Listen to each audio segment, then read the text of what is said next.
Welcome to this brief enrichment video for basic macroeconomics. The topic for today is finance, and the main goal is for you to see lots and lots of examples of how finance is used throughout the economy, not just for businesses that want to borrow to help them invest, but for consumers, for the government, for you and me, and how the financial system is kind of an important nexus for lots and lots of transactions throughout the economy. And the second sub-theme is that many of these transactions are important to a healthy, functioning economy. We can think of them as the light side of finance, but there's also a dark side of finance. A lot of people hate the financial system. They hate people who work in the financial industry, especially over the past 7 or 8 years. Those opinions have been pretty popular. So we'll try to explore the dark side of finance. What makes a financial transaction bad for people or bad for the economy, and why is there so much anger directed towards people in finance? So we'll start out, our jumping off point is the IS model, or the loanable funds model we've been studying. Hopefully you're pretty familiar with this by now. We have some demand for loanable funds for investment. This is mostly coming from businesses. And we have some supply of savings. This comes from both consumers like you and me who put some money aside and save. That's private savings, in addition to public saving from the government. And this is really a basic supply and demand model. We could just relabel this D and S, and instead of calling it I/S on the bottom, we could put Q. The only real difference is that we're measuring costs here in terms of an interest rate instead of a price. And that means that we don't have a true traditional measure of consumer surplus here, because consumer surplus is measured in dollars.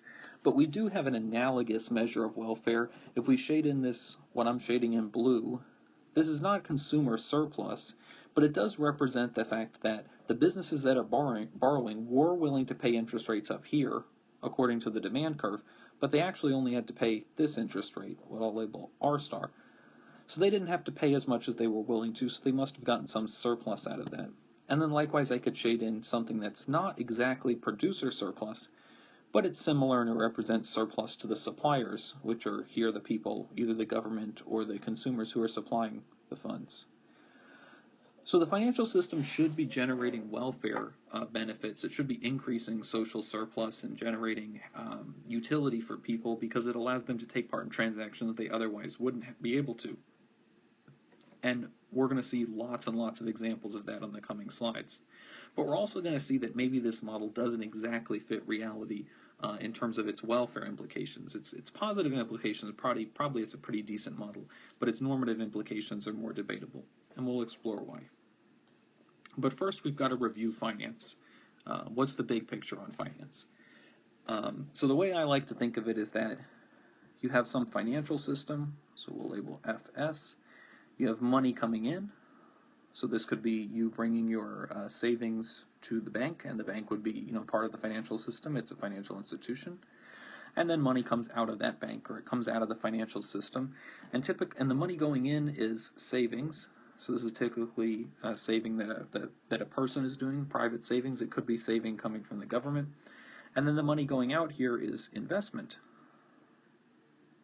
So this is money that's, I brought money into the bank, I deposited it, my mom deposited some money, and then the bank used that to make a loan to Facebook, so that it could expand its website, buy some more computers to speed up its website, and that would be investment. And remember, investment's really important. This is possibly the most important thing we want you to get out of the course, or at least the first half of the course. Investment leads to capital accumulation, and capital accumulation leads to faster growth through our growth accounting model. So the financial system's really important. Savings goes in, then money comes out for investment, but it turns out that things are a little bit more complicated for two reasons. One is that sometimes money goes into the financial system, but then they lend it back out to consumers, and people use that money to buy, say, a car or dinner with a credit card. And sometimes money goes in and then comes out being loaned to the government, so the government can build something that it needs money for. So this is G. And that could be like a bridge or something for the army. And often we'll refer to that in plain English as public investment or a type of investment, but for our purposes, when we do our accounting, we think of investment as something the private sector does, it's something businesses do, and any kind of government spending goes into G.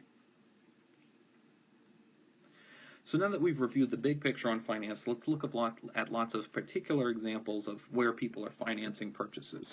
And the common thread here is that one person, the saver, is going to give money to the financial sector, and then the financial sector will front money to someone who doesn't have money now so that they can buy something, despite not having the money to pay for it.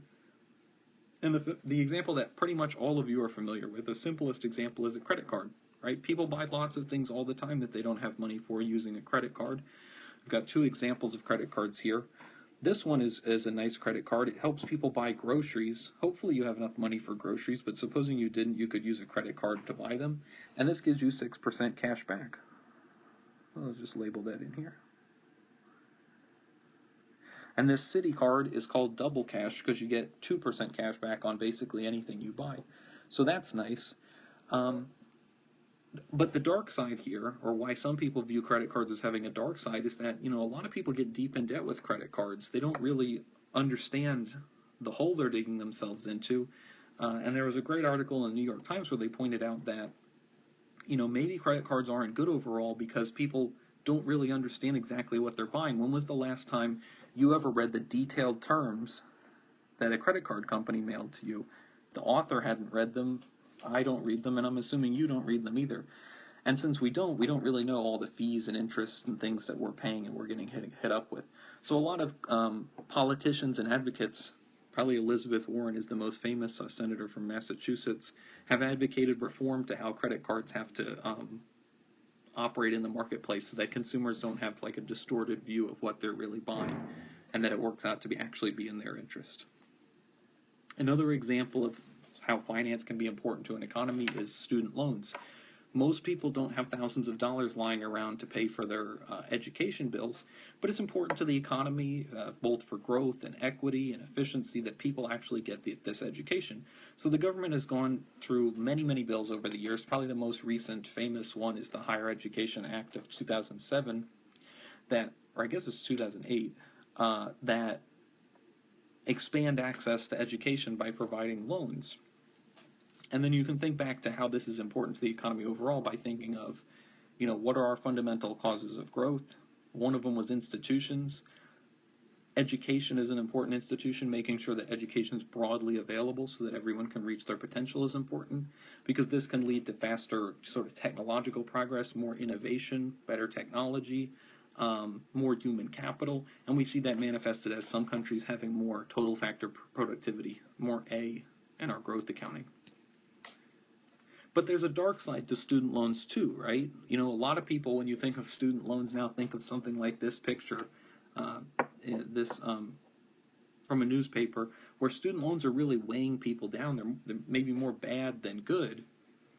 And I think maybe often we forget that probably people wouldn't even be able to go to college and maybe would be worse off if they couldn't have gotten student loans. It's better to go to college and graduate with student debt than to never go at all.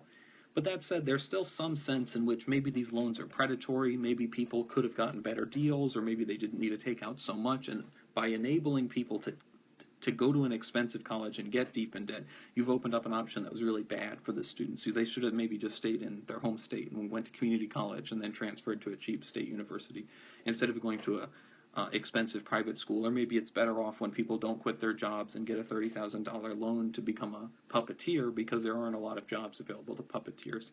That's just sort of like indulging someone's fantasies and helping them screw up their life. So you've got to make up your own mind on that, but clearly there's some debate about how good public student loans are overall for our economy. Another great example of a sort of two-edged sword is the topic of a large part of this great movie, It's a Wonderful Life. I'm sure most of you have seen it. And the main character, George Bailey, runs the savings and loan institution. I think most of the movie is set in the 30s. And the main function of the savings and loan is that it takes people's savings in, and then it makes loans mostly to help people buy a house, right? So they get a mortgage, and they agree to pay back money to the savings and loan institution over 30 years or however long it was back then, typically 30 years nowadays. And this enabled a lot of people to become first-time homeowners and start to live out the American dream. But of course, nowadays, sometimes it doesn't work out so well. As important an institution as this is, and as an important role financial institutions play in helping the American dream come true, they also sometimes loan out money to people who really can't afford that house. and eventually they won't be able to make the payments to keep up with that mortgage. Often these are in the form of subprime mortgages that you've probably read about, and then inevitably they default on the house and lose it, and their dreams kind of fall apart because they've spent all these years working towards something that they really weren't going to get to keep in the long run. So home loans, like student loans, are sort of a two-edged sword, and you can think about what parts are on the light side and what parts are on the dark side. A great example I read about recently in the Wall Street Journal is charter schools. This one, again, is kind of controversial, so you can make up your mind about whether it's part of the light side or dark side of finance. But the basic idea is that charter schools are publicly financed. They get money per student that they educate, but they typically don't get much funding to pay for building a school right when they start out, right? They don't get a big lump sum of cash right when they start out. So they typically sell bonds in order to get that money to build or rent a school complex or renovate an office, to make it into a school. And then as they get revenue for the students that they have from the government over time, they can pay off those bonds. So charter schools wouldn't be able to function well without a functioning financial system that could get them money, and thus we might not have these, charter schools, which, depending on how you feel about them, is either a positive or a negative. Another great example that sort of generalizes the charter school example is that what we broadly term public finance is any kind of investment the government does. And remember, in our models, we don't call what the government does investment, it's government spending. But, in practical terms, it's basically investment. We invest in infrastructure like the subway, we invest in hospitals. There's many, where there at least used to be many public hospitals. And when this infrastructure isn't invested in, we get things like here, this scenario from a few days ago where the red line broke down over by Braintree somewhere, by Quincy maybe, and people had to walk through the snow along the tracks because the train just got disabled right in the middle of nowhere. So that's pretty terrible. So it can be pretty important to our welfare and our economy's functioning to have investments in public transit and other kind of transportation infrastructure, health infrastructure, clean water, sanitation, etc. And these are generally termed investments that are part of public finance. And you'll see that big investment banks like Morgan Stanley and Goldman Sachs all have public finance divisions. So you might be interested in working on that, perhaps after you graduate.